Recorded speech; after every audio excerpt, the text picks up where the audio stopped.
The Sundarbans is an ecosystem where daily survival requires stepping directly into the territory of a persistent apex predator. Villagers enter these mangroves because the alternative is starvation. The rivers and forests provide the fish and honey they need to live, creating an economic trap that forces them to risk fatal tiger attacks every time they go to work. To navigate this constant danger, locals rely on the protection of the forest goddess Bon Bibi. They believe that through her they can walk safely in places where human logic offers no security. This protection is maintained through labor.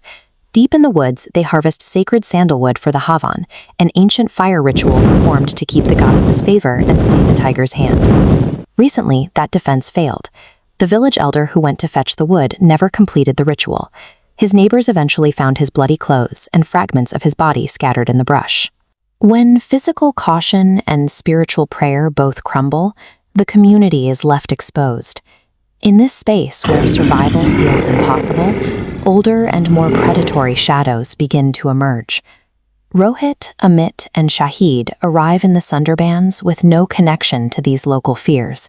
They see the forest as a backdrop for an adventure, insulated by the confidence of modern outsiders.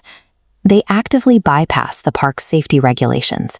Their local guide, Ramesh, fakes their exit records with the forest rangers, allowing the group to camp deep in the restricted zones without an official paper trail. They settle in for the night with a campfire and a few bottles of alcohol, operating on the naive assumption that fire and noise are enough to keep the wild at a distance. When Ramesh mentions the Begho ghost, the tourists laugh.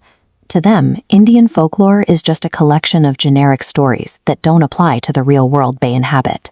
By dismissing these warnings, they have unknowingly positioned themselves as easy targets, locked inside a territory they do not understand. Beyond the campfire stories, Sundarban's lore outlines specific circumstances required for a Begho to manifest. The first requirement involves a specific alignment of violence and timing. A person must be killed by a tiger on Amavasya, the moonless night. A death occurring during this darkness results in a soul that cannot find rest.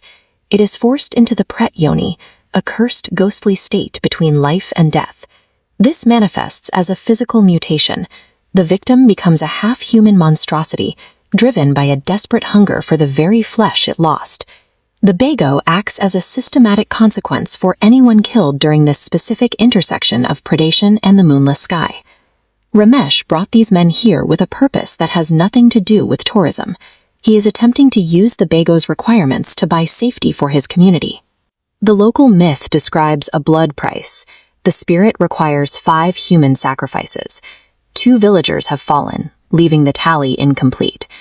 Ramesh planned for these 3 tourists to serve as the final offerings, locking the Begho into a protective role. The plan immediately turns into complete chaos. The Begho tears through the camp, killing 2 of the tourists before they can even react. The Begho turns on its supposed architect. It ignores the sacrificial arrangement and kills Ramesh, proving this hunger cannot be negotiated with.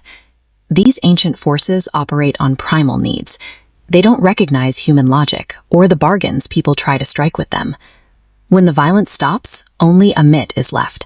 He is wounded and terrified, but he is the only one who survived the physical encounter. Escaping the woods with your life marks the beginning of an internal takeover. Within the myth, a Begho's attack carries a consequence that goes beyond physical scars. Amit's humanity recedes. His facial features shift, and his eyes flood with a demonic red light as the forest takes hold of his body. Through this possession, the Begho maintains its lineage, transforming a survivor into the very threat that will hunt the next generation of travelers.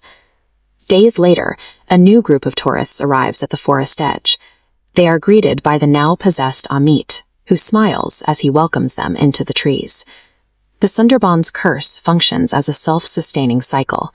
As long as travelers venture into these trees, the monster always finds a way to survive.